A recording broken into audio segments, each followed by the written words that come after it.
Prime Minister Anthony Albanese leads a long list of politicians attacking X for allowing images of stabbings to remain on the site. Investment analysts warn that politics could cull future returns for the big banks, and Qantas finally opens the door to free Wi-Fi on its international flights. Welcome to Fear and Greed, daily business news for people who make their own decisions. It is Tuesday, the 23rd of April, 2024. I'm Michael Thompson, and good morning, Sean Aylmer. Good morning, Michael. Sean, after the show, you have an interview coming up today. This is really interesting. You're talking with Hamish Webb, who is the CEO of Precision Pastures. Yes, all about carbon sequestration. I can't even say that word. Basically, the idea that carbon can be captured in the earth, literally in the earth, improve crop outputs and improve the environmental outlook. Now, it's a nascent industry, shall we say, and Precision Partners is an organisation which is kind of building on it. We're still a long way to go, processes, procedures, all that sort of things to get in place. But it is fascinating, the potential of this industry, particularly for those who own land. And we are talking benefit in the billions, potentially tens of billions of dollars annually for Australia. Yeah, and Hamish is interesting because he started out kind of running a quite a large kind of sheep and cattle farm and has now kind of moved into this new space now. Yeah. And it's fascinating hearing him talk about that whole process. And I know that you ask him in the interview about the fact that this has been described as a major opportunity for Australia in the global economy, and just how much is that likely to actually play out. And it's really, really interesting what he has to say. Yeah, a bit of a different sort of change in pace for us. It's not about something you can invest in now or anything like that. It's about the future, and it's really fascinating. Sure is. It's coming up after the show. The main story, though, this morning, Sean, Prime Minister Anthony Albanese has come out swinging against X, formerly known, of course, as Twitter, and its refusal to remove violent videos and images of the alleged stabbing of a bishop in Sydney's West. X claims the videos do not breach its rules on violent content and that global takedown orders go against its free speech principles. Mr. Albanese said other organisations had responded quickly to requests to remove posts showing the violence at a Sydney church last week. He said it's extraordinary that X chose not to comply, adding that there is now a recognition that misinformation is a problem on social media. Mr. Albanese said it isn't about freedom of expression, but about dangerous implications that can occur when things that are not true are replicated and weaponised in order to cause division. He said in the alleged stabbing case, it promotes negative statements and potentially inflames what is already a very difficult situation. Now, leader of the opposition in the Senate, Simon Birmingham, was equally upset, saying X's claims that an order from the E-Safety Commissioner to remove the content is not within the scope of Australian law is completely ridiculous and preposterous. Another rather colourful comment came from Financial Services Minister Stephen Jones, who described X as a playground for criminals and cranks and a factory for trolls and misinformation. Jones is important because he's overseeing the development of a mandatory code that would see social media companies held liable for their role in promoting scams on their platforms. And Australia's Emergency Services Minister Murray Watt said the public had a gutful of these narcissistic billionaires who think they're above the law. I just love Murray Watt just comes out and tells us what he's really thinking, doesn't he? He's right, though. He certainly doesn't miss. So what's going to happen here, Sean? Is X going to take down the offending images? Well, the social media group owned by Elon Musk wants to go to court on it. In a tweet, Musk said, and I quote, "The Australian Censorship Commissar is demanding global content bans." Elon clearly isn't happy, though you do get the sense that he likes making a name for himself or likes making light of instances like these. And these are instances which can do some real harm. X has form on this sort of stuff. Last year, the E-Safety Commissioner commenced legal proceedings over its failure to pay a $610,000 fine for allegedly failing to provide information about how it was tackling online child abuse material. X has also launched court proceedings to challenge that ruling. It has a running battle with a number of authorities, most recently in Brazil, while over the past 6 months, it has responded to requests from both the Turkish and Indian governments about how to block accounts. This one, though, Elon Musk seems to be digging his heels in, though he isn't exactly the most consistent CEO in the world. So I suppose we just have to wait to see what's going on. But all the politicians, in a rare sign of partisanship, agree that the videos need to come down. Okay, turning to local markets now. How did things go yesterday? S&P ASX 200 closed up 1.1% to 7,649 points. Healthcare stocks, telcos, tech stocks, industrials, consumer staples, they all did pretty well. The energy sub-index was, in fact, the only one of the market's 11 sub-indices that finished in the red. BHP, CSL, Macquarie did well. Cochlear, Xero, Coles, you can probably add them to that list. The banks were mixed. NAB was up 1.3%. ANZ fell slightly. Worst performers were the gold stocks. The price of the precious metal fell yesterday. So too did Bellevue Gold, Regis Resources, Perseus Mining. Northern Star was down more than 2%. Woodside Energy was another poor performer. It was down nearly 3%. An interesting one yesterday was South 32. It says it doesn't expect Australian manganese production to come back online until the third quarter of next year as it continues to assess the damage to its Groote Island operations following Tropical Cyclone Megan earlier this year. Otherwise, its operating unit cost and production guidance remains on track for its aluminium, zinc and coal operations for this financial year. Its share price was the best of the top 200 yesterday, jumping more than 5.5%. Boss Energy jumped 3% after producing the first drum of uranium from its Honeymoon project in South Australia. And how about this one, Michael? It's a small cap, little company, Base Resources.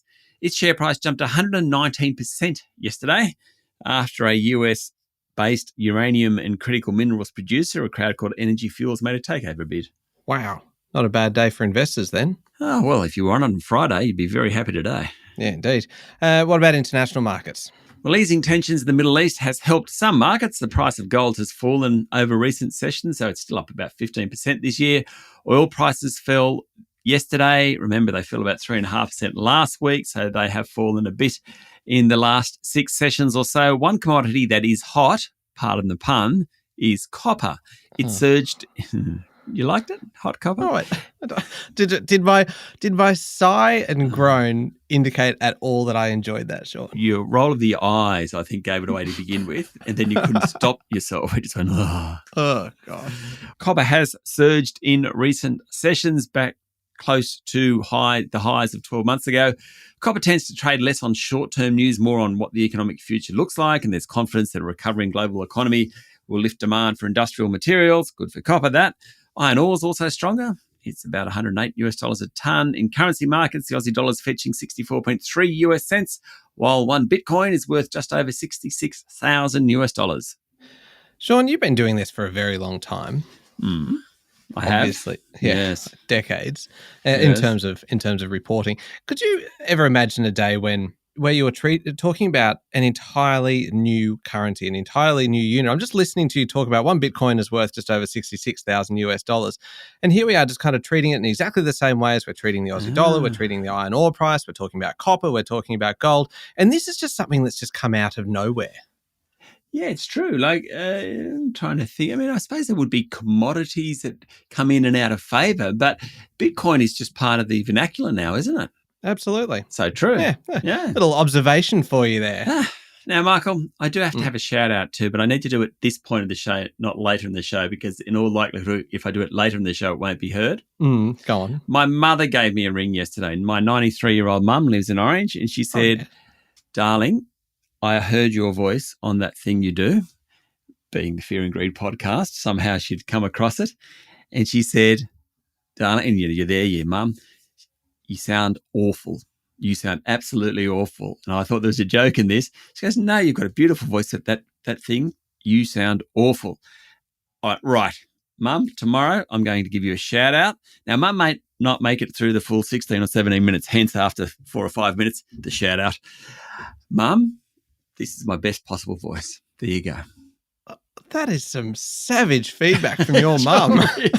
And my siblings, because Mum talks to my, sort of all of us all the time. My siblings have been texting me laughing at my voice ever since. There you go. Oh, that is fantastic. And I love that everyone else knows about it. As though your mum was rallying support before she confronted you over your voice. This is great. Oh, that has made my day. We'll be back in a moment with the rest of the day's business news.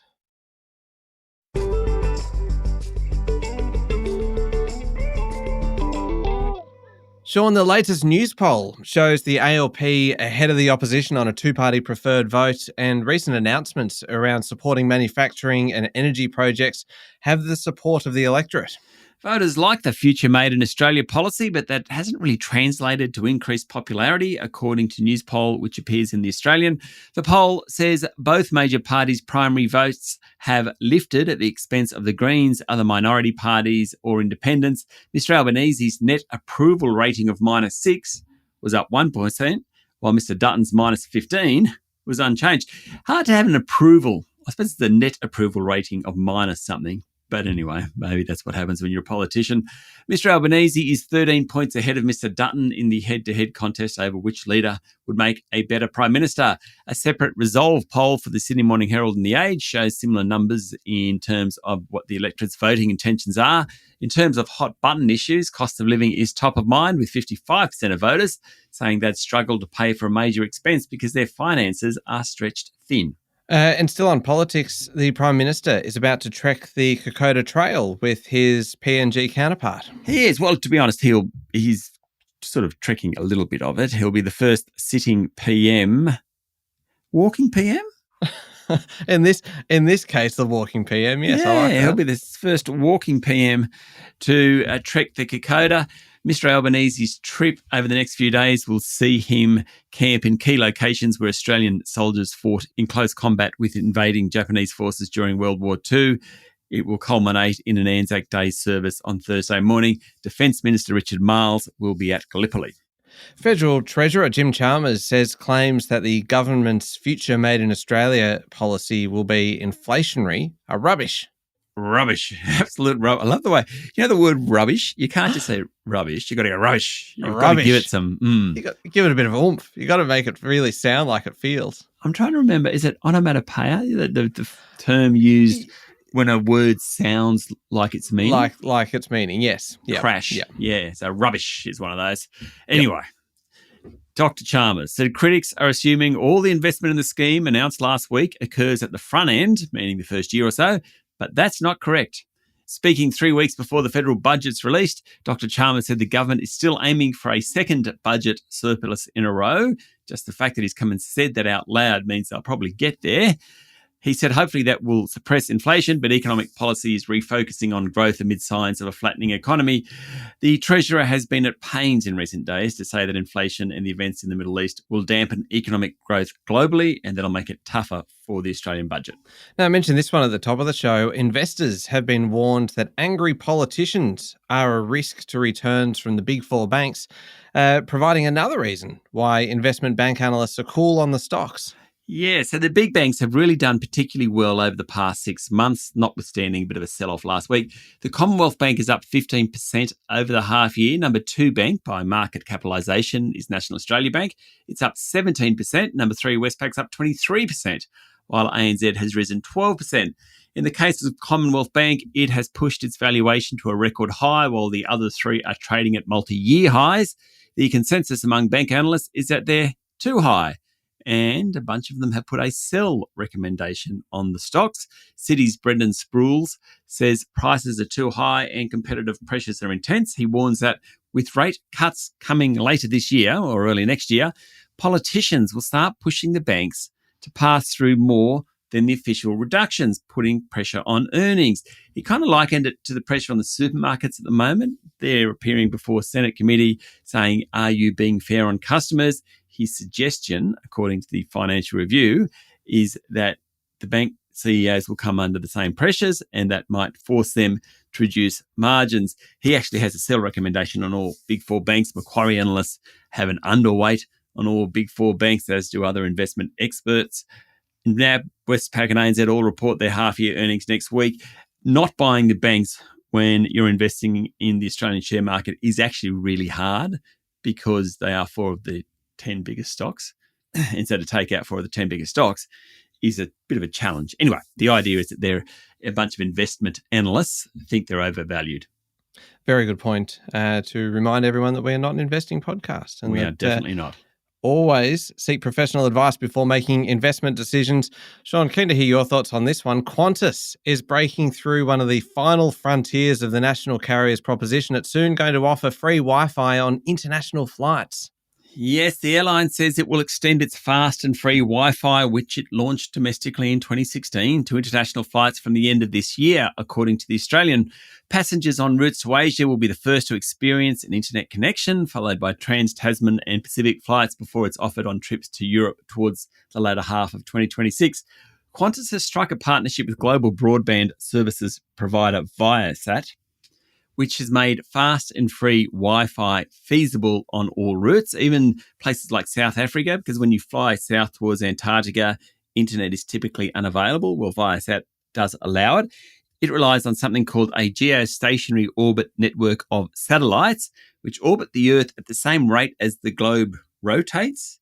So that sort of network requires fewer satellites at a higher orbit, which provides global coverage, which I think is quite fascinating. Anyway, we're all going to get free Wi-Fi on Qantas flights at some point over the next couple of years. Having said that, Michael, not that I'm one to complain or anything. Yeah, sure you're not. Go on. But I've been on many flights on other carriers which offer free Wi-Fi, and I'm not so sure that it works. Sometimes it does, not always. It always seems a little bit patchy, doesn't it? Like if you can finally get a connection, you might be able to get like an email through or something, but you're not going to be able to kind of like get onto like OnlyFans or anything. That was odd. Well, I'm assuming that's why you need it, Sean. Goodness me. That took a turn, didn't it? Moving on. While we're on the subject of airlines, yes, Air New Zealand, which has a dual listing on its home exchange and on the ASX, has downgraded its earnings outlook again, with its share price down almost a third since its peak in early September. The carrier blamed weak domestic demand and increased competition on the North American routes. It's also unclear about how redemptions of COVID-related credits will play out. The slowdown in the North American business comes as US carriers increase capacity into the New Zealand market. When I read that, I got a bit excited because, of course, the more capacity to this part of the world puts more competition in the market, and that's good for us paying passengers. Maybe not so good for Air New Zealand shareholders, given that downgrade, but good for us paying passengers. It certainly is. Okay, turning to international news now, and Papua New Guinea Prime Minister James Marape says his nation does not deserve to be labelled cannibals and urged the US to clear up the remnants of World War II littered across the Pacific following comments by President Joe Biden about his missing serviceman uncle. President Biden had appeared to imply his uncle was eaten by cannibals after his plane was shot down over PNG in World War II, Marape's office said in a statement. According to Reuters, Mr. Marape said while President Biden's remarks may have been a slip of the tongue, his country didn't deserve that label. The US signed a defence cooperation agreement with Papua New Guinea last year amid competition for influence in the region with China. Beijing, of course, has a security pact with the Solomon Islands, a neighbour of PNG.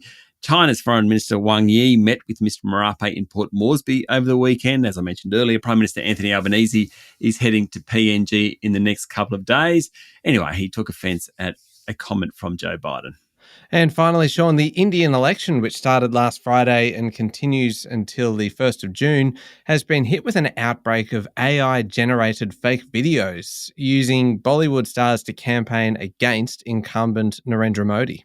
Two A-lister Bollywood actors are seen criticising Mr. Modi and asking people to vote for the opposition.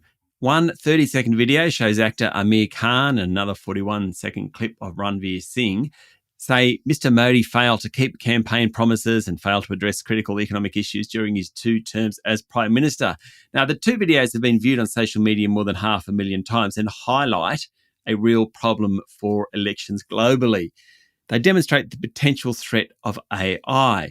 It's already been a problem, fake AI-generated videos in the US. It's been a problem in Pakistan elections this year, in Indonesian elections this year, now in Indian elections this year.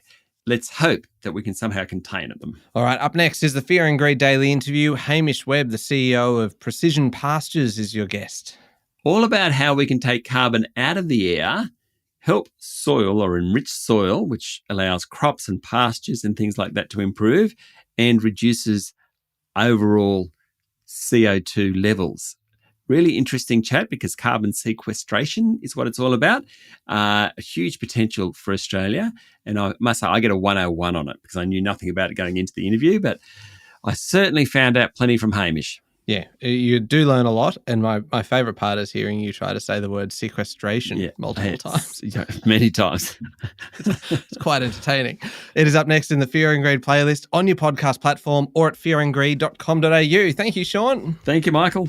It's Tuesday, the 23rd of April, 2024. Make sure you're following the podcast and please join us online on LinkedIn, Instagram, X, TikTok and Facebook. I'm Michael Thompson and that was Fear and Greed. Have a great day.